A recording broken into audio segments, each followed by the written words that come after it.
사사기 7장 1절부터 7절까지 합독하겠습니다. 준비되셨어요? 시작. 여룻바알이라 하는 기드온과 그를 따르는 모든 백성이 일찍이 일어나 하룻샘 곁에 진을 쳤고 미디안의 진영은 그들의 북쪽이요 모레산 앞 골짜기에 있었다. 여호와께서 기드온에게 이르시되 너를 따르는 백성이 너무 많은즉 내가 그들의 손에 미디안 사람을 넘겨주지 아니하리니 이는 이스라엘이 나를 거스러 스스로 자랑하기를 내 손이 나를 구원하였다 할까 함이라. 백성의 귀에 외쳐 이르기를 누구든지 이에 돌아간 백성이 22,000명이요 남은 자가 10,000명이었더라. 여호와께서 또 기드온에게 이르시되 백성이 아직도 많으니 그들을 인도하여 물가로 내려가라. 거기서 내가 너를 위하여 그들을 시험하리라. 내가 누구를 가리켜 내게 이르기를 이 사람이 너와 함께 가리라 하면 그는 너와 함께 갈 것이요 내가 누구를 가리켜 내게 이르기를 이 사람은 너와 함께 가지 말 것이라 하면 그는 가지 말 것이라 하신지라. 이에 백성을 인도하여 물가에 내려가며 여호와께서 기드온에게 이르시되 누구든지 개가 핥는 것 같이 혀로 너는 따로 세우고 또 누구든지 무릎을 꿇고 마시는 자도 그와 같이 하라 하시더니 손으로 움켜 입에 대고 핥는 자의 수는 300명이요 그 외의 백성은 다 무릎을 꿇고 물을 마신지라. 여호와께서 기드온에게 이르시되 내가 이 물을 핥아 먹은 300명으로 너를 구원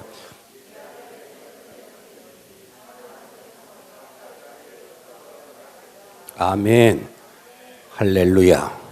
자, 오늘은요 직분자의 자세에 대해서 하겠습니다. 직분자의 자세. 따라서 할까요? 직분자의 자세. 네, 은혜 받읍시다. 네, 자, 오늘 이 본문이 나오게 된 배경을 좀 이해를 하셔야 됩니다. 자, 오늘 본문은 사사기지 않습니까? 자, 사사기입니다. 사사기는 자, 애굽에서 홍해를 건너서 광야로 나왔습니다. 그리고 요단강을 건너서 가나안 땅으로 들어갑니다. 하나님은 이스라엘 백성을 애굽에서 출애굽시킨 것은 하나님을 예배하는 공동체, 곧 제사장의 나라였습니다. 아멘. 하나님이 원하는 제사장의 나라였습니다. 하나님이 원하는 제사장의 나라는 어떤 것이 제사장의 나라냐 하면 인간이 통치하는 나라가 아닙니다. 인간이 왕이 아니에요. 하나님이 왕인, 하나님이 직접 통치하는 신권 통치, 이런 나라를 하나님이 기대했던 거죠. 이것을 만들어라 그랬던 거예요. 그래서 그들이 요단강을 앞에 두고 자, 여기 느보산에서 광야를 지나면서 이스라엘 백성을 이끌었던 모세는 느보산 꼭대기, 비스가 꼭대기에서 모세가 죽습니다. 그리고 그의 후계자였던 여호수아에 의해서 요단강을 건너고 이제 여리고를 정복합니다. 이 가나안 땅을 이제 다 정복합니다. 자, 이 가나안 땅에 들어와서 하나님이 원하는 이스라엘은 어떤 나라냐 하면 이 하나님이라는 분이 왕으로 있는 나라, 하나님이 통치하는 나라, 신권 통치. 할렐루야. 이런 신권 통치의 나라를 기대했던 겁니다. 그래서 이 이스라엘 주변에 에돔도 있었고 블레셋도 있었고 많은 나라들이 있었는데 이런 나라들은 다 각기 인간 왕이 이미 존재했습니다. 에돔이라는 나라는 이스라엘보다가 훨씬 이전부터 이미 왕이 있었습니다. 그런데 하나님은 이스라엘 백성에게 왕을 허락하지 않았습니다. 내가 왕이라는, 하나님이 왕이다, 하나님이 왕인 나라, 제사장의 나라를 기대했던 것이죠. 아멘. 그러니까 우리는요, 여러분의 가정에 남편이 왕이 되면 안 됩니다. 그건 하나님이 기뻐하는 가정이 아니에요. 누가 왕이 돼야 되는데? 하나님이 왕이 돼야 돼요. 여러분의 직장의 사장으로 계신 여러분, 여러분이 모든 걸 통치하면 안 됩니다. 여러분 위에 누가 있어야 되는데? 하나님이 있어야 되는 거예요. 하나님의 절대 통치를 받는 가정, 하나님의 절대 주권을 그 통치를 받는 그런 회사, 하나님이 복 주실 겁니다. 그래서 하나님은 이 이스라엘 백성으로 하여금 하나님을 왕으로 모신 나라를 기대했는데, 그런데 이스라엘 백성은 전혀 하나님의 기대에 부응하는 그런 삶을 살지 못했습니다. 그래서 성경의 사사기의 표현이 뭐냐면 각기 자기의 소견에 오른 대로 행했다는 거예요. 지 마음대로 살았다는 거예요. 지 마음대로.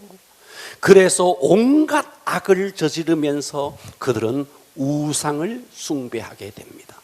하나님께서 이 가나안 땅을 그들에게 주셨는데 감지덕지하면서 하나님을 섬기면서 살아야 할 이 이스라엘 백성이 계속 죄악을 저지르면서 하나님이 가장 싫어하는 우상 숭배를 하는 겁니다. 그래서 하나님은 이러한 백성을 그냥 둘 수가 없는 거예요.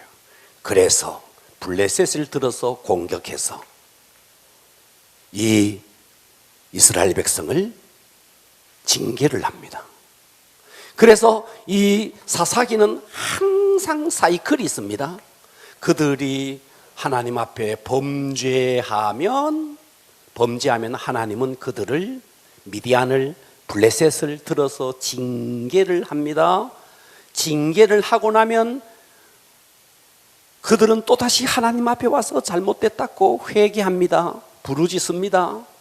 잘못을 부르짖어요. 그러면 하나님께서는 또다시 사사를 세워서 사사를 통해서 구원을 하는 겁니다. 구원을 해서 잠시 평화가 임하다가 그들은 또다시 범죄하면 또다시 다른 나라를 들어서 징계하고 나면 그들은 또다시 부르짖으면 또다시 사사를 세우고, 잠시 평화가 왔다가 또다시 범죄하고, 이 사이클이 계속 돌아가는 것이 사사기예요. 그래서 온니엘을 들어쓰기도 하고 기드온을 들어쓰기도 하고, 그 수많은 사사들이 와서 이 사이클이 계속 돌아가는 겁니다. 자, 이 사이클을 좀 이해하기 위해서 성경을 조금만 앞으로 갔어요. 사사기 6장 2절로 가보겠습니다. 앞으로 잠깐만 가서요. 사사기 6장 2절로 갑니다. 1절부터 보겠습니다. 사사기 6장 1절입니다. 오늘 이 말씀을 내게 주는 음성으로 드러내십시오. 할렐루야. 자, 6장 1절입니다. 이스라엘 자손이 또 여호와의 목전에 뭐를 행해요? 과격하게 합시다. 뭐를 행해요? 악을 행하였다는 거예요. 그래서 여호와께서 7년 동안 그들을 징계를 하기 위해서 미디안이라는 나라를 쳐들어오게 했다는 거예요. 그렇습니까? 네, 2절 봅니다. 미디안의 손이 이스라엘을 이기는 거예요. 그래서 이스라엘이 계속 미디안에게 이렇게 지게 됩니다. 그래서 이스라엘 자손이 미디안으로 말미암아 사내나 웅덩이와 굴과 상성을 자기를 위하여 만들었습니다. 이스라엘이 파종할 때가 되면 미디안과 아말렉과 동방 사람들이 파종해서 이제 막 곡식이 자라면 올라오는 거예요. 그래서 진을 치고 가사에 이르도록 토지 소산을 멸하여 이스라엘 가운데서 먹을 것을 남겨두지 아니하여 양이나 소나 나귀를 다 남김없이 끌고 가버리는 거예요. 5절, 이는 그들이 그들의 짐승과 장막을 가지고 올라와 메뚜기 떼같이 많이 들어오니 그 사람과 낙타가 무수함이라 그들이 땅에 들어와 멸하려 하니. 8절, 그래서 이스라엘이 미디안으로 말미암아 궁핍함이 심한지라. 자, 여기까지가 어디까지 왔느냐 하니까 징계까지 온 겁니다. 그렇죠? 그래서 8절 끝에 보니까 이스라엘 자손이 여호와께 뭐 하고 있습니까? 안 보입니까? 보입니까? 뭐 하고 있어요? 졸지 말고 뭐 하고 있어요? 지금 이제 여기까지 온 겁니다. 맞아요? 11절 가보겠습니다. 6장 11절입니다. 자, 여호와의 사자가 아비에셀 사람 요하스에게 속한 오브라에 이르러 상수리 나무 아래에 앉았으니 마침 요하스의 아들 기드온이 등장합니다. 기드온이 미디안 사람에게 이 미디안이 얼마나 소심한 사람이었느냐 하면 미디안이 막 쳐들어오니까 밀을 포도주 틀에서 타작하고 있는 거예요. 들킬까 봐. 그래서 12절 이렇게 말합니다. 여호와의 사자가 기드온에게 나타나 이르되 큰 용사여. 큰 용사는 뭔 큰 용사야? 소심하기 짝이 없는 이 기드온에게 큰 용사여, 여호와께서 너와 함께 계시도다 하면서 하나님이 누구를 부르느냐 하니까 사사 기드온을 부르는 겁니다. 자, 여기까지 정리합니다. 앞으로 보세요. 이스라엘 백성이 악을 행했대요. 맞습니까? 그랬더니 미디안을 들어서 징계했대요. 맞아요? 그래서 그들이 하나님 앞에 부르짖었대요. 그랬더니 하나님께서 기드온을 불러서 큰 용사여 하면서 기드온을 불러서 구원하려고 이렇게 사사를 세웠다 이 말이에요. 이해되시죠? 이것이 요단강을 건너서 가나안 땅에 들어와서 하나님이 꿈에도 그리던 제사장의 나라, 하나님이 직접 왕으로서 통치하는 신권 통치의 나라를 기대했는데 이스라엘 백성은 하나님이 없어서 자기의 소견에 좋은 대로 마음대로 살았던 시대가 사사시대. 그래서 범죄, 징계, 부르짖음, 사사를 통한 구원, 범죄, 징계, 부르짖음, 사사를 통한 이 사이클이 계속해서 돌아갔던 이 사사시대의 이야기입니다. 자, 오늘 본문으로 다시 돌아가 봅니다. 자, 그래서 6장 36절을 한번 보십시오. 그래서 36절에 보면, 자, 6장 36절입니다. 기드온이 여호와께 여쭈되 주께서 이미 말씀하신 같이 내 손으로 이스라엘을 정말 구원하시겠습니까? 이렇게 묻는 거예요. 그래서 그러면 하나님, 정말 하나님께서 나를 통해서 이 미디안에게 징계를 받고 있는 이 이스라엘 백성을 정말 구원하려면 하나님 제게 표징을 좀 보여주십시오. 표징을 보여주십시오. 이걸 일명 양털 시험이라 그래요. 그래서 이 시험이 뭐냐 하면 이런 시험입니다. 자, 이런 땅이 있습니다. 이 땅에 양털을 이만큼 갖다 놓는 거예요. 그리고 이 기드온이 하나님께 이렇게 말하는 겁니다. 땅은 다 비로 젖고 이슬로 젖고 양털은 뽀송뽀송하게 해주십시오. 그러면 하나님이 나를 사사로 세운 줄 알겠습니다. 그러면 내가 가서 전쟁을 하겠습니다. 그랬더니 진짜 여기는 이슬이 젖었는데 양털은 뽀송뽀송한 거예요. 이거 우연 아닌가? 그래서 이 기드온이 한 번 더 하나님 앞에 말하는 거예요. 하나님, 한 번 가지고 안 되겠습니다. 양털에는 그러면 이슬이 축축하게 젖게 만들어 주시고 땅은 뽀송뽀송하게 만들어 주십시오 하고 가봤더니 그가 구한 대로 그대로 된 거예요. 성경을 보십시오. 36절. 기드온이 여호와께 여쭈되 주께서 이미 말씀하신 같이 내 손으로 이스라엘을 구원하시려거든 보소서 내가 양털 한 뭉치를 타작마당에 두리니 만일 이슬이 양털에만 있고 주변 땅이 마르면 주께서 이미 말씀하신 같이 내 손으로 이스라엘을 구원하신 줄을 내가 알겠나이다 하였더니 그대로 됐다 안 됐다? 그대로 된지라. 이튿날 기드온이 일찍 일어나서 양털을 가져다가 그 양털에 이슬을 짜니 물이 그릇에 가득하더라. 이거 한 번 가지고 안 됩니다. 한 번 더 하겠습니다. 자, 39절입니다. 기드온이 또 여호와께 여쭈되 주여 내게 노하지 마옵소서. 내가 이번만 말하리라. 구하옵나니 내가 이번만 양털을 시험하소서. 원컨대 양털만 마르고 그 주변 땅에는 다 이슬이 있게 하옵소서 하였더니 그 밤에 하나님이 그대로 행하시니 곧 양털만 마르고 주변 땅에는 다 이슬이 있었더라. 이렇게 일명 양털 시험, 표징을 보여주십시오. 그래서 이 기드온이 구한 대로 그대로 다 이루어져서 그래서 이 기드온이 마음에 담대함을 가지고 미디안과 싸우러 나가는 겁니다. 자, 여기까지 접수되십니까? 할렐루야. 자, 그래서 오늘 본문이 주어지는데, 오늘 본문은 이래요. 자, 앞으로 보십시오. 자, 미디안 군대는 18만 5천 명이었습니다. 18만 5천. 그래서 이 기드온이 이스라엘 백성들에게 하나님이 나와 함께 하신다. 이 미디안과 싸우러 나갈 사람 여기 붙어라 해가지고 이스라엘 백성을 모았더니 얼마가 왔느냐 하니까 3만 2천 명이 모인 거예요. 몇 명? 3만 2천 명과 18만 5천 명은 게임이 안 되죠. 훨씬 더 많죠. 그죠? 그래요? 맞아요? 그렇죠. 그런데 하나님께서는 이 3만 2천 명, 오늘 본문에 읽어보니까 너무 많다. 너가 만일 이 3만 2천 명을 가지고 18만 5천 명을 이기면 너가 힘으로 이겼다 그러겠다. 그래서 이 3만 2천 명 중에서 뽑은 겁니다. 뽑아요. 야, 전쟁에 나가는데 너희들 가운데서 두려운 사람 있느냐? 전쟁하기 싫은 사람 있느냐? 야, 집에 토끼 같은 새끼가 있고, 토끼 같은 새끼 맞나? 아, 맞네. 여우 같은 마누라가 있고 토끼 같은 새끼가 있고 눈에 삼삼하게 밟히고 그러면 돌아가라. 너가 집으로 돌아가라. 그랬더니 몇 명이 돌아갔느냐 하니까 2만 2천 명이 돌아가 버리는 거예요. 그래서 드디어 몇 명 남았느냐? 10,000명이 남은 거예요. 맞으면 아멘. 10,000명이 남은 거예요. 이해되시죠? 그런데 하나님께서 뭐라 그러냐? 야, 10,000명도 많다. 10,000명도 많다.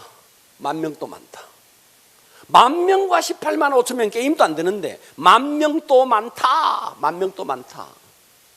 그래서 이 10,000명을 데리고 물가로 가봐라. 물가로 가라. 그래서 내가 이 10,000명 가운데 너희들 물 먹어봐라. 그래서 이 물 먹는 사람의 세 종류가 나올 거다. 첫 번째는 개같이 엎어져 가지고 물을 막 먹는 사람이 나올 거다. 두 번째는 무릎을 꿇고 물을 마시는 사람이 나올 거다. 세 번째는 양 사방을 살피면서 손으로 물을 이렇게 움켜먹는 이 세 종류가 나올 거다. 하나님이 이렇게 이야기하는 거예요. 자, 첫 번째는 개처럼 핥아먹는 사람, 두 번째는 무릎을 꿇고 먹는 사람, 세 번째는 손으로 움켜먹는 사람이 나올 거다. 그러면 이 첫 번째와 두 번째 사람들은 다 아웃이다. 돌려보내라. 마지막 손으로 물을 움켜먹는 사람을 세어봐라. 300명일 거다. 그래서 300명의 기드온의 용사가 여기서 나오는 겁니다. 아멘. 그래서 이 300명의 기드온 용사를 통해서 18만 5천 명을 무찌르는 그 놀라운 이야기가 오늘의 본문이라고요. 자, 본문을 다시 살핍니다. 자, 7장 1절을 다시 갔어요. 여룻바알이라 하는 기드온과 그를 따르는 모든 백성이 일찍이 일어나 하루셈 곁에 진을 쳤고 미디안의 진영은 그들의 북쪽이요 모레산 앞 골짜기에 있었더라. 여호와께서 기드온에게 이르시되 너를 따르는 백성이 너무 많다. 그들의 손에 미디안 사람을 넘겨주지 아니하겠다. 이는 이스라엘이 나를 거스려 스스로 자랑하기를 3만 2천 명으로 우리가 이겼다. 내 손이 나를 구원하였다 할까 함이라. 이제 너는 백성의 귀에 외쳐 이르기를 누구든지 두려워 떠는 자는 길르앗산을 떠나 돌아가라 하라 하시니 이에 돌아간 백성이 2만 2천 명이요 남은 자가 10,000명이었더라. 자, 여기까지 제가 설명했습니다. 그죠? 자, 4절. 여호와께서 또 기드온에게 이르시되 백성이 아직도 많다. 10,000명이 있는데 이 10,000명이 아직도 많으니 그들을 인도하여 물가로 내려가라. 거기서 내가 너를 위하여 그들을 시험하겠다.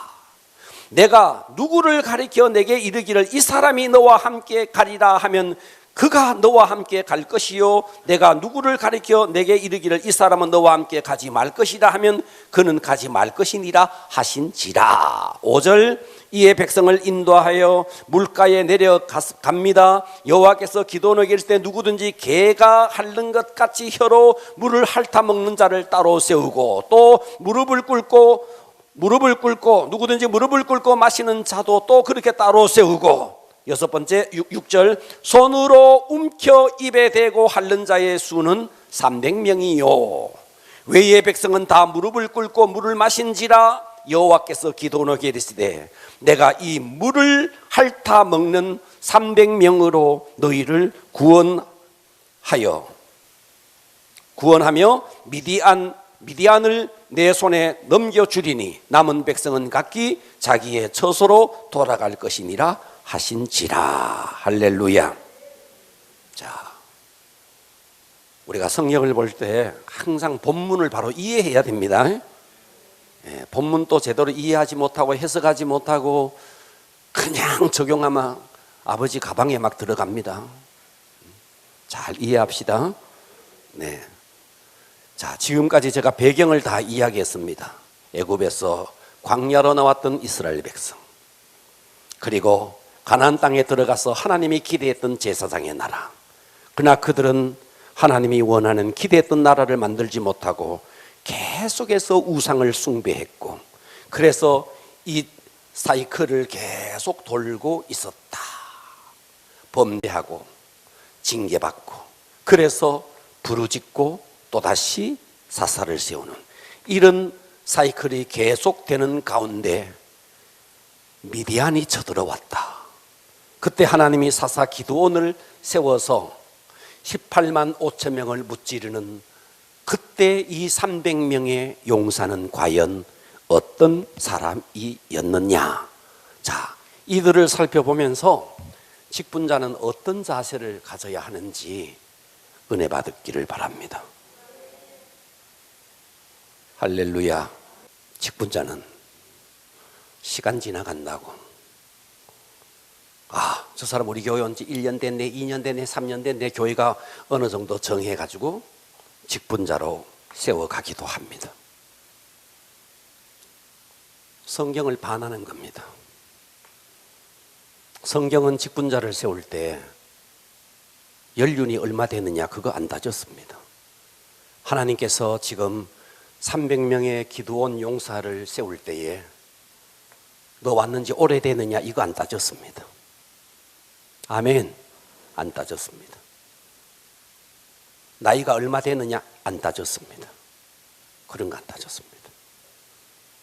그러면 하나님께서는 이 기드온의 300용사를 어떤 자를 세웠느냐 하는 거예요. 바로 이것이 오늘 우리 교회가 세워야 할 직분자의 자세입니다. 은혜 받읍시다. 첫 번째입니다. 첫 번째는 기도하는 사람입니다. 직분자는 기도하는 사람이 돼야 됩니다. 왜요? 우리는 내 일을 하는 게 아니고 하나님의 일을 하기 때문에 내 일은 내 머리로 할 수 있습니다. 내 재능으로 할 수 있습니다. 그런데 주님의 일은 내 힘으로 하는 거 아닙니다. 오직 주님이 주신 힘으로 하는 겁니다. 그렇다면 내 재능이 아닌, 내 힘이 아닌 하나님의 힘으로 하려면 기도가 아니면 될 수가 없는 거예요. 여러분, 이 300명이 18만 5천 명과 싸웁니다. 이것은 인간적인 계산은 안 나오는 거예요. 그죠? 인간적인 계산은 안 되는 거예요. 하나님의 철저한 개입이 없이는 이길 수가 없는 거예요. 그러니까 하나님의 개입을 원한다면 기도 없이는 할 수가 없는 거죠. 자, 오늘 제가 쭉 한번 성경을 많이 찾고요, 성경 전체를 한번 살펴볼 겁니다. 집중해서 오늘 이미 이 자리에 직분자로 세워지신 여러분, 여러분이 직분자로 세워졌음에도 불구하고 기도하지 않는다. 교회에서는 여러분을 집사님으로 부를지는 모르겠지만 하나님은 아우십니다. 저는 여러분에게 집사님 뭐라고 부를지만 하나님은 아우십니다. 제가 아무리 불러도 하나님이 아우시면 끝입니다. 교회에서 누가 나를 뭐라 불러주는 게 뭐가 중요합니까? 하나님이 인정해야죠. 그렇지 않나요? 직분자다 하면서 기도를 하지 않는다. 그러고도 직분자입니까? 그게 주의 일을 하는 자의 자세입니까? 여러분, 기도하는 자가 되어야 됩니다. 이래도 내일 새벽에 또 안 나올지는 모르겠습니다. 저는 늘 기대합니다만 그 기대가 늘 물거품이 되는 걸 봅니다. 저는 다만 성경이 뭐라 가르치는지를 제가 선포하고, 제가 안 가르쳐서 여러분이 순종 안 하면 제 탓입니다. 그러나 제가 가르쳤는데도 여러분이 순종 안 하면 여러분의 탓입니다. 그것은 여러분의 몫입니다. 그렇기 때문에 저는 성경을 통해서 정확하게 가르쳐 줄 겁니다. 왜요? 내가 하늘에 가서 하나님 앞에 이 부분에 대해서 책망받지 않기 위해서 저는 가르쳐 줄 겁니다. 그러나 그럼에도 불구하고 여러분이 순종해내지 못하면 그것은 여러분의 몫입니다. 말씀을 잘 들으시고 내게 주는 음성으로 드러내십시오. 할렐루야. 첫 번째, 직분자의 자세는 기도하는 사람이 직분자다. 직분자의 자세 하지 말고요, 직분자의 자격 하겠습니다. 자격이 더 맞습니다. 직분자의 자격. 첫 번째, 뭐 하는 사람이다? 기도하는 사람이라는 거예요. 성경을 보겠습니다. 자, 사무엘상으로 갑니다. 성경을 쭉 찾을 겁니다. 이제부터 기도하는 사람이 어떻게 전쟁을 이기는가에 대해서 성경적인 신뢰를 다 찾아보겠습니다. 사무엘상 17장으로 갑니다.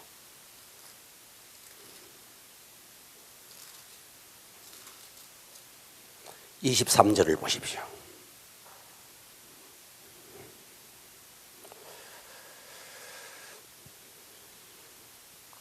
자, 앞으로 봅니다. 자, 이때 당시에 지금 제가 다윗을 살펴볼 건데요, 이 기도하는 사람의 첫 번째 모델이 다윗입니다. 다윗을 한번 살펴볼 겁니다. 전쟁이 일어났습니다. 당시의 왕은 사울이었습니다. 그리고 사울은 당시에 기골이 장대하고 능력 있는 군사들만 이 사울이 군사로 뽑았습니다. 그리고 당시에 이 사울 당시에는 블레셋이었습니다. 이 블레셋과 전쟁이 펼쳐졌습니다. 다윗은 어린 아이라 전쟁터에 가지도 못했습니다. 아버지의 심부름으로 전쟁터에 가 있는 형들이 잘 있나 없나 그것을 보기 위해서 갔습니다. 그런데 전쟁이 일어났는데 이 블레셋의 장수였던 골리앗이 나옵니다. 골리앗이 나와서 막 이스라엘 군대, 사울의 군대를 향해서 하나님을 모욕하고 이스라엘의 군대를 막 모욕합니다. 그 장면이 나와요. 자, 23절 보십시오. 23절, 17장 23절입니다. 그들과 함께 말할 때 마침 블레셋 사람의 싸움 도두는 가드 사람 골리앗. 골리앗이 굉장한 어떤 덩치라든지 대단한 장군이었죠. 골리앗이라 하는 자가 그 전열에서 나와서 전과 같은 말을 하매 다윗이 듣습니다. 그 전과 같은 말이 뭔데? 이스라엘 하나님을, 이스라엘 백성을 모욕하는 말입니다. 24절, 이스라엘 모든 사람이 그 사람을 보고 심히 뭐합니까? 두려워하죠. 두려워할 뿐만 아니라 도망을 가죠. 그죠? 자, 그래서 자, 여기서요, 이 이스라엘 군대와 이스라엘 군대와, 자, IS 군대 하겠습니다. 이스라엘 군대와 다윗, 이 두 사람의 차이, 이 두 사람이 아니고 이 두 종류의 차이, 이들은 두려워했고 그리고 도망갔습니다. 그런데 나이 어린 소년 다윗은 이 속에서 의분이 막 올라옵니다. 의분이 올라옵니다. 이들은 사시나무 떨듯이 떨다가 도망갑니다. 중요한 차이. 이 사람들은 두려워했고 도망갔습니다. 다윗은 보는 상황은 똑같아요. 골리앗이라는 큰 장수가 나와서 막 소리 지르는 이 광경을 보는 것은 이스라엘 군대나 다윗이나 똑같은 광경을 본 거예요. 똑같은 광경을 봤는데 나타나는 반응은 정반대인 거예요. 어떻게? 이들은 두려워 떨다가 도망갔고 다윗은 이 속에서 의분이 막, 의로운 분노가 막 올라오는 거예요. 듣고 계시죠? 이들의 차이가 뭐냐 이거예요. 차이가 뭐냐 이거예요. 차이는 딱 하나입니다. 다윗은 평소에 늘 하나님 앞에 기도하는 자였다는 거예요. 이들은요, 자기 주먹을 믿었던 자예요. 자기 재능을 믿었던 자예요. 자기의 칼을 믿었던 자예요. 자기의 활 쏘는 실력을 믿었던 자들이에요. 그러니까 우리의 직분은요, 거룩한 전쟁입니다. 세상에 바가지 같은 머리로 할 일이 아니라는 거예요. 아멘. 그렇기 때문에 기도가 뒷받침되지 아니하면 어떤 상황이 펼쳐지면 얼마든지 꼬리를 내릴 수 있다는 거예요. 세상 일은 얼마든지 우리가 머리로 재능으로 할 수 있다 이거예요. 그러나 우리가 하는 일은 성전입니다. 거룩한 전쟁입니다. 거룩한 전쟁에는 우리는 내 속에 누가 있느냐 이거예요. 내 능력이 있느냐, 내 실력이 있느냐, 이것이 아니라 내 속에 하나님이 계시느냐, 그렇지 않느냐. 하나님이 계시면 상황에 따라서 움직이지 않습니다.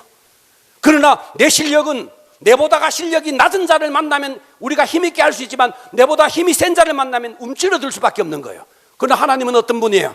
누가 하나님을 이 세상에서 대적할 수 있겠어요? 내 속에 하나님이 계시는데 누가 그를 두려워할 수 있겠느냐 이 말이에요. 그렇기 때문에 다윗은 그 어린 나이에 그 속에 누가 있었느냐? 하나님이 계셨다 이 말이에요. 그러나 이스라엘 백성들은 그들 속에 뭐가 있었는데 그들의 실력, 칼을 쏘는 실력, 활을 쏘는 실력, 이것이 있었다 이 말. 그러나 그보다 더 강대한 군대를 만나버리니까 두려워 떠는 거예요. 그러나 육신으로 볼 때 다윗은 하나의 소년에 불과하지만 그 속에 하나님이 계시니 의분이 올라오는 것입니다. 이것의 차이다 이거예요. 그러니 우리가 하는 전쟁은 성전인데 내 실력으로 하겠다고요? 내 능력으로 하겠다고요? 이 바가지 같은 머리로 해내겠다고요? 그러니까 상황만 조금만 어려워지면 다 움츠러들고 두려워들고 낙심하게 되고 그렇게 되는 것이죠. 듣고 계십니까? 말씀을 잘 들으셔야 됩니다. 우리가 신앙생활을 그저 레크레이션 하듯이, 우리가 신앙생활을 그저 취미생활 하듯이 하면 이렇게 해도 되고 저렇게 해도 돼요. 우리 신앙생활은 취미생활 아닙니다. 아닙니다. 아닙니다. 전쟁이에요. 전쟁. 영적 전쟁인 거예요. 그렇기 때문에 우리는 소속을 분명히 해야 되는 거예요. 내 소속이 어딘지 소속을 분명히 해야 되는 거예요. 그냥 좀 하다 말고 하기 싫으면 던져버리고 이런 자가 될 수 없다는 거예요. 목숨을 걸고 하는 것이 이 전쟁인 것입니다. 2021년을 우리가 맞이하면서 우리 새롭게 직분자들의 마음을 새롭게 갖기를 바랍니다. 물렁물렁한 직분자 되지 않기를 바랍니다. 단단한 직분자로 세워지기를 축복합니다. 할렐루야, 할렐루야. 네, 자, 계속 성경을 좀 보겠습니다. 신명기로 갑니다. 신명기 20장으로 갑니다.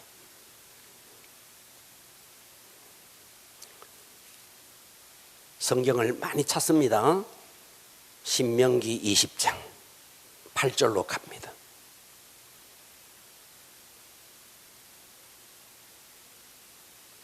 자, 신명기 20장 8절을 펼쳐놓고요, 앞으로 다시 봅니다. 우리는 성경을 볼 때 항상 역사적인 배경을 이해하고 성경을 읽어야 됩니다. 이 본문이 어떤 시점에서 어떻게 나왔는지를 알고 성경을 봐야 한다고요. 자, 앞으로 봅니다. 뭘까요? 애굽입니다. 뭘까요? 이제 막 바로 나와야 됩니다. 이건 뭘까요? 이건 뭘까요? 요단강입니다. 그럼 이건 뭘까요? 네. 자, 이 가나안 땅입니다. 신명기는 여기에서 쓰여진 겁니다. 여기에서. 요단강을 앞에 두고 여기가 모압 평지입니다. 모압 평지. 자, 애굽에서 나올 때 장정이 60만이었습니다. 20세 이상으로 싸움에 나갈 만한 자 장정이 60만이었습니다. 대한민국의 군인 숫자입니다. 그런데 이 사람들은 여기서 광야를 40년 갑니다. 여기서 이 사람들은 다 죽어버려요. 광야에서 다 죽어요.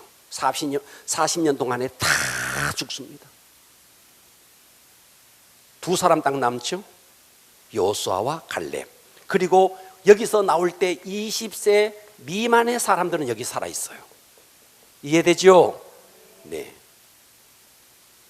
그런 가운데 이제 광야에서 태어난 일명 출애굽 2세대, 출애굽 1세대들은 여기서 다 죽어요.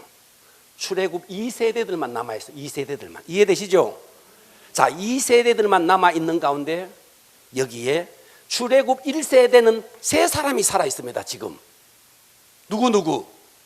모세, 여호수아, 갈렙 3사람이 남아있습니다. 그리고 마지막으로 모세가 죽어요. 그리고 출애굽 1세대 가운데서 가나안 땅으로 들어간 사람은 2사람이에요. 여호수아와 갈렙이에요. 지금은 이 시점에 3사람이 살아있습니다. 모세와 여호수아와 갈렙 3사람이 살아있습니다. 이런 가운데 다 출애굽 2세대들입니다. 지금 이 사람들을 데리고 여호수아가 이제 리더가 됩니다. 그리고 요단강을 건너고 여리고를 무너뜨리고 아이성을 무너뜨리고 자, 이 가나안 땅을 정복하는 정복전쟁을 수행해야 될 그들에게 모세가 피 같은 유언의 말씀을 하는 게 신명기라고요. 이해되시죠? 자, 그러면 20장 8절을 보십시오. 20장 8절에 뭐라고 말하느냐? 책임자들은 또 백성에게 말하여 이르기를 두려워서 마음이 허약한 자가 있느냐? 그는 집으로 돌아갈지니 그의 형제들의 마음도 그의 마음과 같이 낙심될까 하노라. 자, 여기에 모세가 어마어마한 말씀을 하는 거예요. 자, 앞으로 봐봐요. 지금 이 정복 전쟁을 해 나가는 이 시점에 책임자라 그래요. 책임자는 리더들입니다. 책임자는 지도자입니다. 이 지도자 가운데서 두려워서 마음이 허약한 자가 있느냐? 너 지도자 자리에서 내려와라는 거예요. 집으로 돌아가라는 거예요. 왜요? 너 때문에 다른 형제들의 마음도 같이 낙심될까 한다는 거예요. 이해가 돼요? 그러니까 교회가 적어도 직분자로 세웠는데 직분자가 어떤 역할을 해내야 되는데 어떤 문제가 생기면 이 직분자가 헛소리를 딱 하면 많은 사람들에게 영향력을 입힌다는 거죠. 그래서 토끼 군대가 있습니다. 근데 이 토끼 군대의 대장은 사사 대장입니다. 여기는 한 마리고 토끼는 많습니다. 그런데 이쪽에는 사자 군대가 있습니다. 그런데 여기는 대장이 토끼 대장입니다. 싸웠습니다. 이 둘이 싸우면 누가 이기겠습니까? 사자가 많은데요. 여기는 토끼밖에 없는데요. 사자 한 마리밖에 없는데요. 여기는 토끼 한 마리에 전신만신 사자인데요. 전쟁이 일어나면 어떻게 되는데요? 이 팀이 이깁니다. 왜요? 대장 하나가 어떻게 하느냐. 사자 한 마리 대장에 나가 해버렸더니 이 토끼가 막 기절하고 도망가는 거죠. 그러니까 밑에 있는 쫄개들도 다 도망가는 거죠. 그만큼 교회는 지도자의 위치가 중요하다는 거예요. 교회 금방 온 지 1년, 2년 이런 사람보다가 교회 중직자가 너무 중요하다는 거죠. 할렐루야. 이만큼 직분자가 교회에서의 역할이 이렇게 중요한데 여러분은 과연 직분자로서의 그 위치에 맞는 삶을 살아내고 있습니까? 오늘 여러분들이 이 말씀을 들으면서 저것도 목사님이 또 뭐 우리 보고 이러면 아무 유익이 없습니다. 2021년 신년을 맞이해서 하나님께서 직분자인 나에게 주는 음성으로 드러내십시오. 하나님의 음성으로 드러내야 됩니다. 저는 지금 이 말씀을 전하면서 제 생각을 전하지 않습니다. 할렐루야. 예. 성경이 뭐라 그러는지를 제가 전하고 있는 거예요. 예. 자, 두 번째. 자, 지금 제가 앞으로 다시. 자, 첫 번째가 기도하는 사람이라 그랬어요. 그 첫 번째에 우리는 다윗을 봤습니다. 두 번째 모델을 볼 겁니다. 다니엘을 볼 겁니다. 자, 다니엘서 6장으로 가보겠습니다.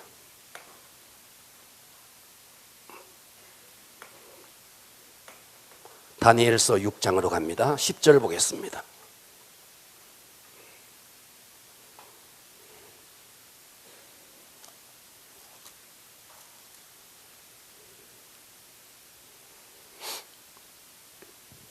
다니엘서 6장 10절입니다. 다니엘이 이 조서에 왕의 도장이 찍힌 것을 알고도 자기 집에 돌아가서는 윗방에 올라가 예루살렘으로 향한 창문을 열고 전에 하던 대로 하루 3번씩 무릎을 꿇고 기도하며 그의 하나님께 감사하였더라. 자, 앞으로 보십시오. 오늘 이 본문이 나오는 배경을 다시 설명하고 말씀을 듣겠습니다. 자, 이건 뭐라고요? 애굽입니다. 이건 뭐라고요? 네, 이건 뭐라고요? 이건 뭐라고요? 그러면 이건 뭡니까? 예? 자, 이스라엘 백성이 애굽에서 홍해를 건너서 광야로 나왔다가 요단강을 건너서 가나안 땅에 들어갑니다. 자, 가나안 땅에 처음 들어갔을 때가 사사시대예요. 아까 봤던 사사시대입니다. 그런데 사사시대가 300년, 400년 지나고요. 주변의 모든 나라들이 왕을 세워달라, 왕을 세웠는데 이스라엘 백성만 왕이 없었어요. 그래서 백성들이 하나님께 나가서 우리도 왕을 세워주십시오 하는 거예요. 그래서 세워진 왕이 사울입니다. 자, 사울이 40년 왕 노릇하고 사울이 내려앉고 다윗이 왕으로 되고 40년 지나고 다윗의 아들이었던 솔로몬이 왕으로 해서 40년이 지나고 다니엘 왕국으로 한 나라로 쭉 가던 나라가 120년입니다. 그리고 다윗의 아들이었던 르호보암 때에 사울 밑에 있었던 군대 장관이었던 여로보암이 쿠데타를 일으켜서 나라가 갈라집니다. 북이스라엘과 남유다로 갈라지죠. 자, 그래서 이 북이스라엘은 아수르의 BC 722년에 망하고, 자, 남유다는 BC 856년에 586년에 바벨론에 망해서 이 나라가 없어져 버리는 거예요. 그리고 이 바벨론에 포로로 끌려가는 거예요. 포로로. 자, 여기는 바벨론입니다. 여기는 어디라고요? 불순종의 결과 나라가 망하고 백성들은 포로로 끌려간 거예요. 자, 여기에 1차 포로, 2차 포로, 3차 포로로 끌려가는데 1차 포로로 끌려갔던 다니엘이 여기에 있습니다. 그런데 이 바벨론이 이렇게 있는데 바벨론이 계속 있는 게 아니에요. 메데바사라는 나라가 이 바벨론을 또 멸망시켜버리고 이제는 다니엘은 바벨론의 포로가 아니라 메데바사의 포로가 된 거예요. 이런 세력의 변천이 있는 겁니다. 이해가 되시죠? 이때 다니엘이 여기에 있었는데, 이 다니엘의 고국은 어디냐면 여기가 이스라엘이 고국이에요. 이해되시죠? 그런데 포로로 끌려갔던 이 나라에서 왕이 있고 왕 다음 가는 총리였다는 거예요. 그러니까 다니엘이 얼마나 뛰어난 사람인지 알 수 있죠. 우리나라가 미국에 포로로 끌려가가 미국의 왕 다음에 대통령 다음에 총리가 이리 있을 수, 그만큼 다니엘은 어마어마한 능력이 있었던 자였죠.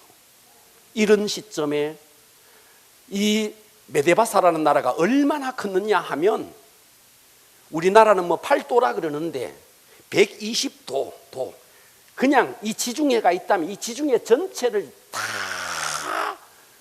완전 당시의 최고의 나라로 통치하고 있었던 그런 나라였죠. 그러니 이 왕 밑에 총리가 여러 총리가 있는데 그 총리 중에서 총리 위의 총리가 다니엘이었다는 거예요. 그러니 여기에 그런데 이 다니엘이 왕으로부터 총애를 받으니까 이 총리들이 시기가, 질투가 막 일어나는 거예요. 그래서 꽁수를 쓴 거죠. 꽁수를. 어떤 꽁수를 썼는데 이런 꽁수를 쓴 거예요. 택시 기사 폭행해 놓고 그래가지고 다 사진 찍혀 놓으니까 경찰한테 가가지고 야, 없던 걸로 해다오 막 이래가지고 꽁수를 쓴 거죠. 뭔 말인지 뭐 이용구라고 있어요. 꽁수를 쓴 거죠. 그래서 이 총리들이 꽁수를 쓴 겁니다. 어떤 꽁수를 썼느냐 하면 이런 꽁수를 쓴 거예요. 지금 이 메데바사 이 나라에서 왕은 곧 신입니다. 신.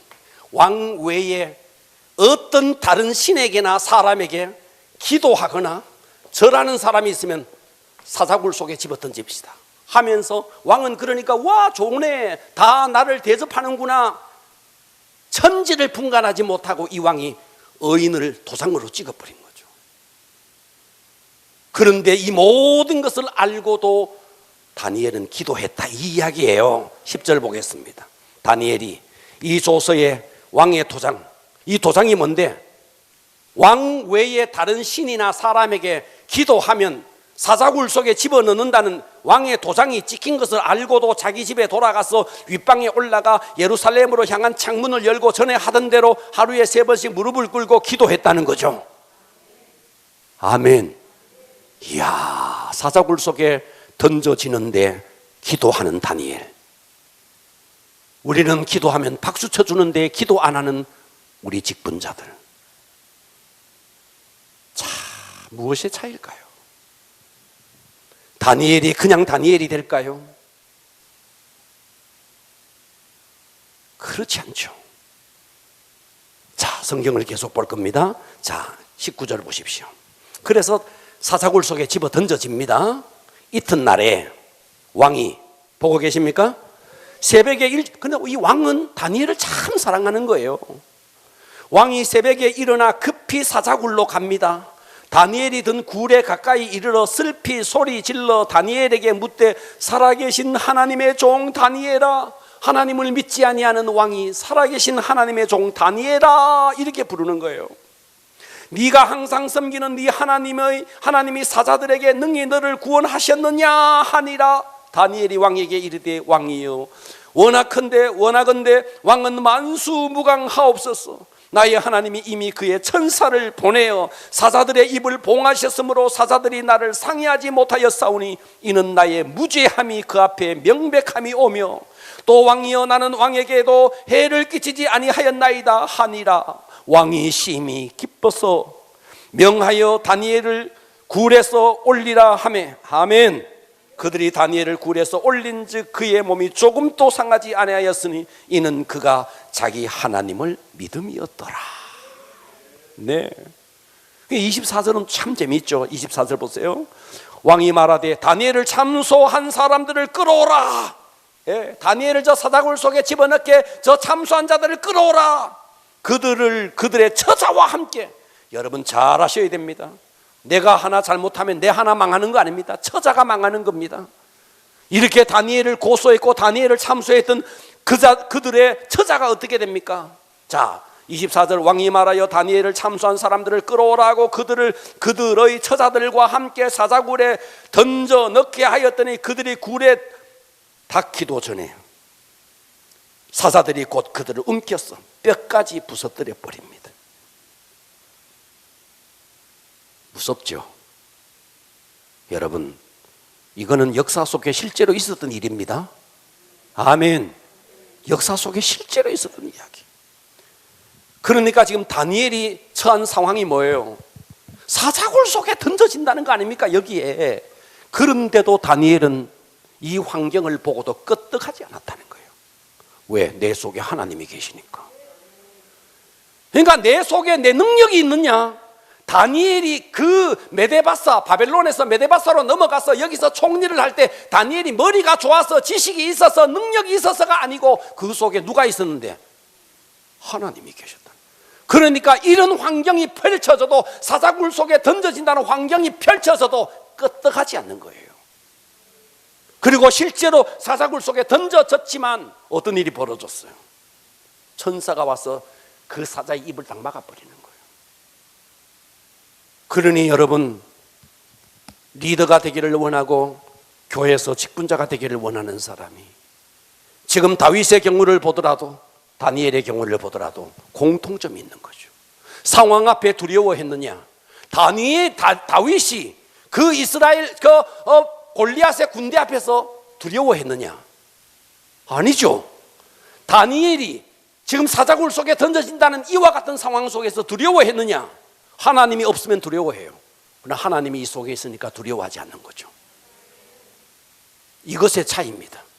두려워하느냐, 두려워하지 않느냐의 차이는 네가 하나님과 맞닿아 있느냐, 네 지식과 맞닿아 있느냐, 네 능력과 맞닿아 있느냐. 기도하는 사람은 자기의 능력을 믿지 않습니다. 하나님의 능력을 믿습니다. 그런 자가 교회에서 리더가 되어야 된다. 그런 사람이 장로가 되고 그런 사람이 안수 집사가 되어야 되는 거예요. 그러나 기도하지 않는 사람은 어때요? 이런 상황을 만나면 온갖 소리를 다 하는 거예요. 온갖 소리를. 왜? 자기의 바가지 같은 머리로, 자기의 이성으로, 자기의 경험으로 이야기하는 거예요. 그러나 하나님과 맞닿아 보십시오. 하나님이 뭐라고 말하느냐? 하나님이 이 상황 속에서 하나님은 나에게 무엇을 요구하느냐? 그것을 바라지 않겠습니까? 기도하는 사람은 적어도 그렇다 이 말이에요. 그러니까 여러분, 교회에서 적어도 리더가 되기를 원하면 기도하는 사람이 되어야 되겠죠. 승리합시다. 세 번째, 예수님의 경우를 보겠습니다. 마가복음으로 가보세요. 마가복음 14장.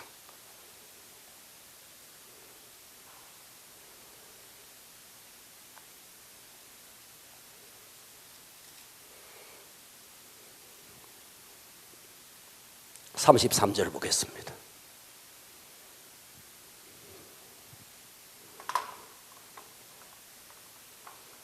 마가복음 14장 33절. 베드로와 야고보와 요한을 데리고 가실새 심히 놀라 예수님이 지금 겟세마네 동산에서 슬퍼하며 있습니다. 말씀하시되 내 마음이 심히 고민하여 죽게 되었으니. 자, 앞으로 보세요. 예수님은 지금 십자가라는 환경이 앞에 펼쳐져 있습니다. 이 상황을 딱 보니까 예수님도 심히 고민하여 죽게 되었다는 거예요. 너희는 여기 머물러 깨어 있으라, 기도하라는 말이죠. 그러면서 조금 나가서 땅에 엎드려 될 수 있는 대로 이럴 때까지 거기에서 자기에게 지나가기를 구하며 이르되 아빠 아버지여, 아버지께서 모든 것이 가능하오니 이 잔은 십자가의 잔입니다.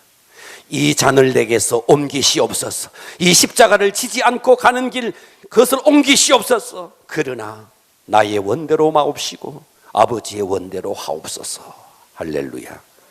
예수님도 하나님의 아들이시지만 자신이 져야 할 이 십자가의 환경이 너무 힘들고 너무 두려웠던 겁니다.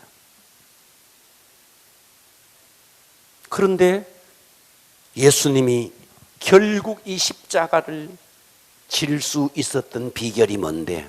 기도였다는 거예요. 기도였다는 거예요. 예수님이 인간의 힘으로 한 게 아니고 기도의 힘으로 그랬다는 거예요. 할렐루야.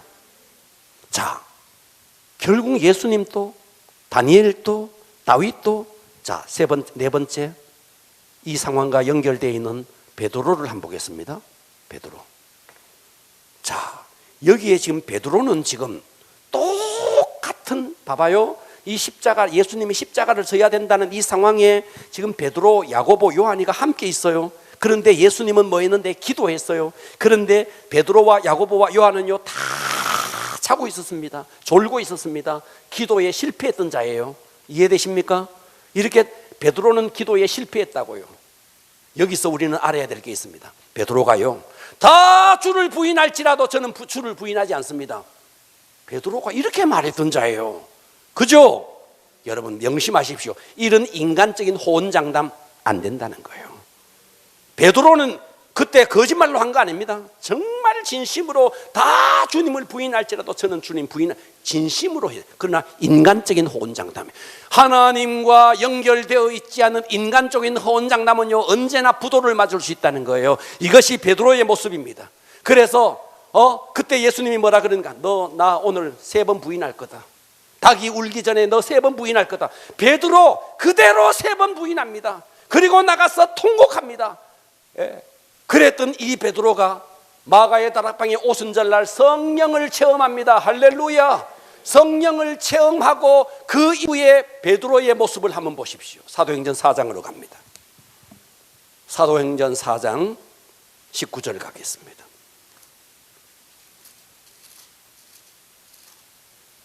사도행전 4장 19절입니다. 자, 보고 계십니까? 베드로와 요한이 대답하여 그러되 하나님 앞에서 너희 말을 듣는 것이 하나님의 말씀을 듣는 것보다 옳은가 판단하라. 우리는 보고 듣는 것을 말하지 아니할 수 없다. 네, 지금 복음을 증거하면 말이죠, 감옥에 갇히는 이와 같은 상황 속에서도 우리는 보고 들은 것을 말하지 아니할 수 없다. 이 담대한 베드로를 보라고요. 4장 29절 가보겠습니다. 자, 주여 이제도 그들의 위협함을 굽어보시옵고 또 종들로 하여금 담대히 하나님의 말씀을 전하게 하옵소서. 전하게 하여 주시오며 손을 내밀어 병을 낫게 하옵시고 표적과 기사가 거룩한 종 예수의 이름으로 이루어지게 하옵소서 하더니 빌기를 다음에 모인 곳이 진동하더니 무리가 다 성령이 충만하여 담대히 하나님의 말씀을 전하니라. 봐봐요. 이 호언장담했지만 실패했던 베드로, 그러나 기도했던 베드로는 이렇게 담대한 모습으로, 그래서 이렇습니다. 여러분, 우리는요 밀물이 있어요. 밀물이 확 밀려옵니다. 그런데 어느 순간 설물이 돼서 쫙 빠져나갑니다. 여러분, 기도하면 담대함이 밀려옵니다. 기도하지 아니하면요 담대함이 설물처럼 다 빠져나가는 거예요. 인간적인 생각만 남는 거예요. 그러니까 우리의 신앙생활에 가장 중요한 것이 뭔데? 내가 하나님과 맞닿아 있느냐, 기도하는 사람이냐. 기도하면 상황을 보지 않아요. 다윗 상황은 골리앗이었어요. 다니엘 상황은 사자굴 속에 던져지는 것이었어요. 예수님 상황은 십자가를 지는 거였어요. 아멘. 베드로는 상황이 복음 전하면 감옥에 갇히는 거였어요. 그러나 기도하니까 다 담대했어요. 골리앗을 무너뜨렸어요. 사자굴 속에 들어갔지만 사자가 천사가 사자의 입을 봉해버렸어요. 예수님 담대하게 십자가를 졌어요. 베드로 옥에 갇히는 것도 알면서도 기도하니까 담대함이 왔고, 그 담대함이 어떤 일을 일어났습니까? 나중에 베드로가 복음을 전하니까 한꺼번에 3,000명이 막 믿고 돌아오는 거예요. 중요한 것은 이 두려움이라는 것이 내가 기도하느냐 기도하지 않느냐. 기도하면 담대함이 몰려오고. 아멘. 기도가 단순히 주여 이 아니라는 거예요. 전쟁이라는 거예요. 전쟁. 아멘. 사사기 7장으로 다시 돌아갑니다. 이제 본문으로 돌아갔어요. 사사기 7장을 다시 갑니다.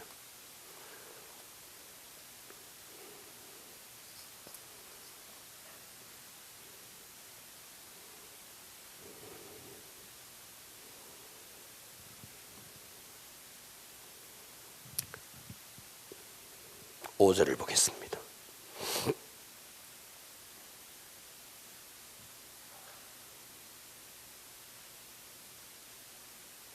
찾으셨습니까? 이에 백성을 인도하여 물가로 내려갑니다. 여기 세 종류가 나왔다 그랬어요. 그죠? 개처럼 핥아 먹는 자, 무릎을 꿇고 마시는 자, 손으로 떠서 마시는 자, 세 종류가 나와요. 손으로 떠서 마시는 자가 몇 명? 300명이었다는 거예요. 여기서 직분자의 두 번째 자세가 나옵니다. 두 번째 자격이 나옵니다.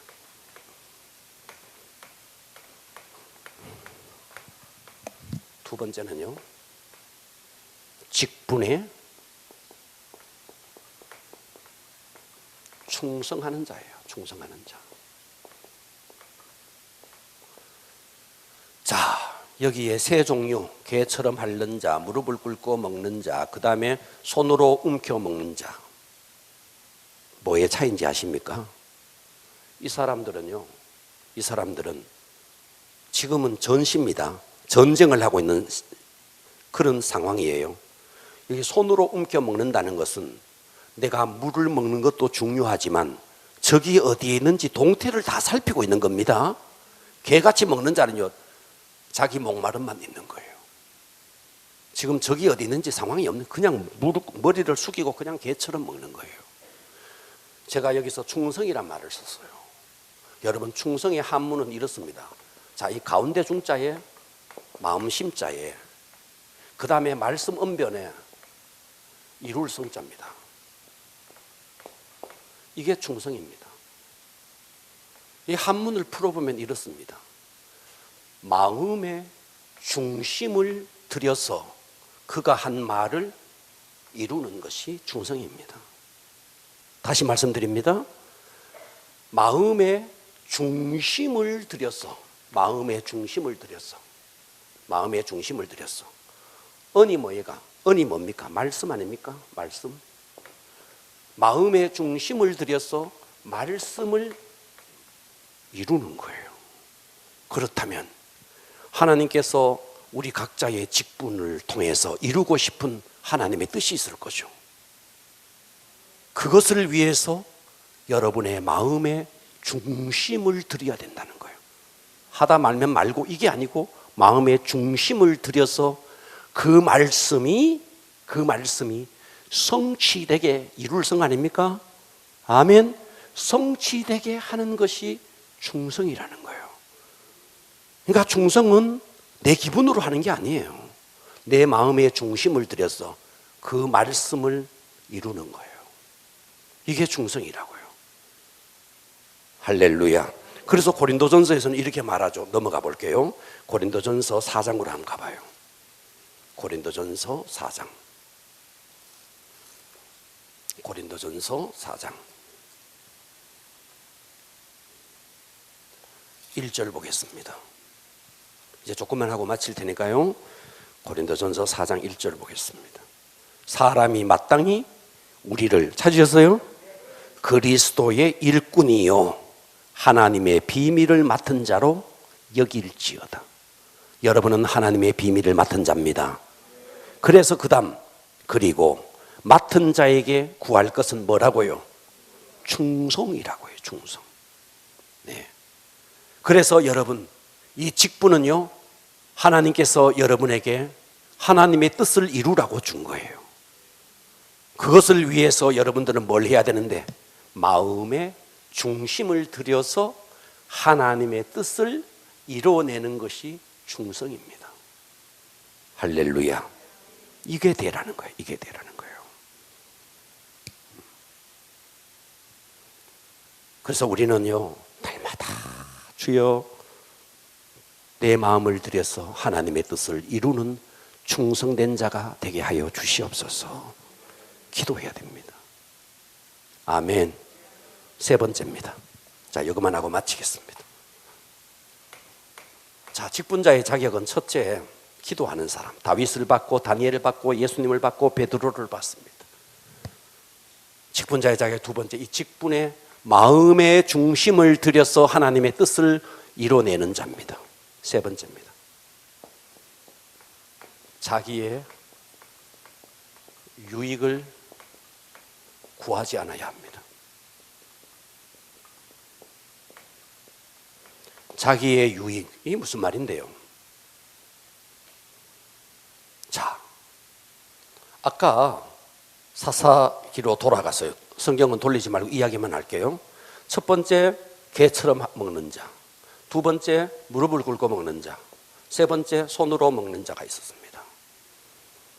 첫 번째, 두 번째 사람은요, 목이 마르다는 그것만 눈에 보이는 거예요. 눈에 보이는 거예요. 그러나 손으로 움켜 먹는 사람은 목이 마르는 것도 중요하지만 지금은 전시 상황이라 모든 상황을 살피는 거예요. 교회에서 무슨 수련회가 있다, 교회에서 어떤 우리 교회에 인카운터 수양회가 있다, 뭐가 있다, 이럴 때에 적어도 직분자는 어떻게 해야 되느냐 하면요, 나 혼자 참석해서 나 혼자 은혜 받는 것도 중요하지만 우리 목장 식구들을 먼저 생각하고, 여름 수련회를 갔네, 어디에 저 멀리에. 목장 식구들은 저쪽에서 뭘 하고 있는지도 모르게 자기 밥 먹는 것만 중요하게 쫙 차가가지고 혼자 밥 처잡수고 있는 거예요. 오직 자기밖에 없는 거예요. 먼 일을 할 때 오직 자기밖에 없는 거예요. 여러분, 교회에서 직분자는요, 뭐를 챙겨야 되는지 압니까? 적어도 우리 식구들을 챙겨야 됩니다.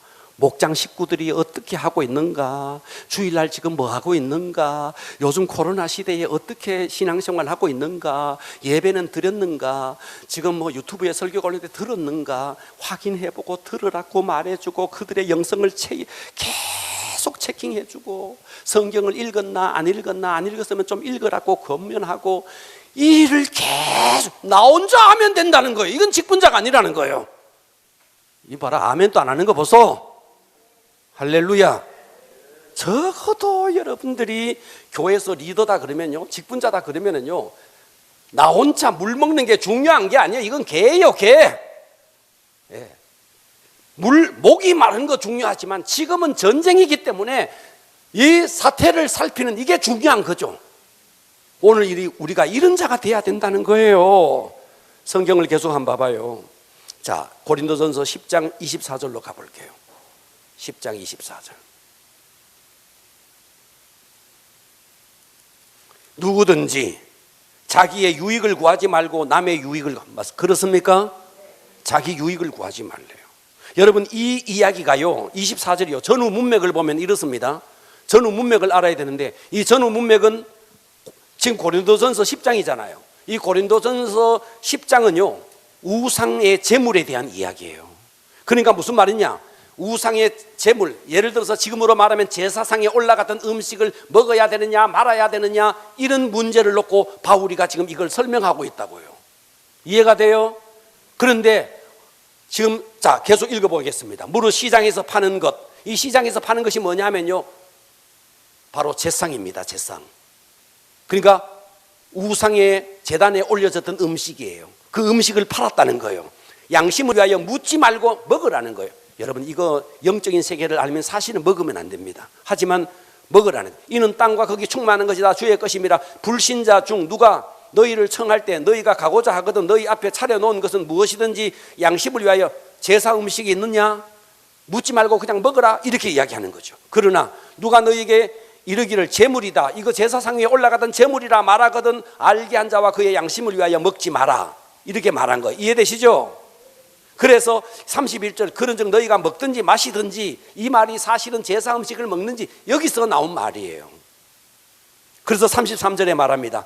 나와 같이 모든 일에 모든 사람을 기쁘게 하여 자신의 유익을 구하지 아니하고 많은 사람의 유익을 그러니까 이 말이, 제사 음식을 네가 먹고 싶지만 이것 때문에 다른 사람이 실족할 것 같으면 먹지 말라는 거예요.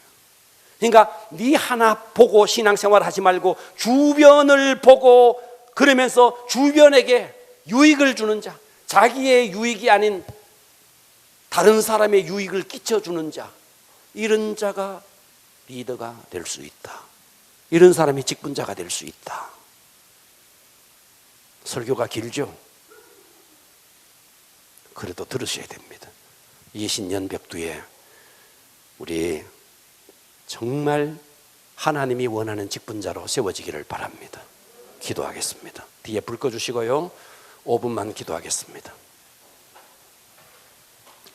뒤에 불 빨리 좀 꺼주세요.